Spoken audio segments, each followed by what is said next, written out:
Pakistan stock exchange 100 index 1400 points के इजाफे के बाद 40,000 की नई बुलंदी पर पहुंच गया है। कारोबारी हफ्ते के आखिरी रोज पाकिस्तान स्टॉक एक्सचेंज में कारोबार का मुस्बत आगाज देखने में आया और एक मौके पर 100 इंडेक्स 1434 पॉइंट्स इजाफे के बाद 1,40,100 पर ट्रेड करता देखा गया।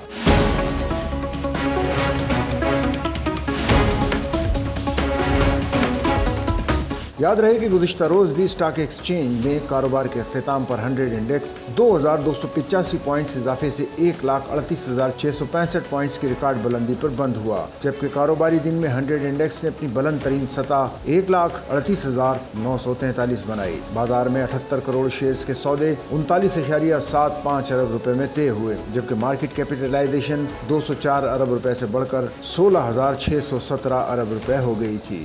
सच्चल न्यूज़ नेटवर्क की वीडियोस में खुश आमदेद। नाजरीन, वीडियो से मुतालिक अपनी कीमती राय का इजहार कमेंट बॉक्स में ज़रूर करें और चैनल को सब्सक्राइब करें।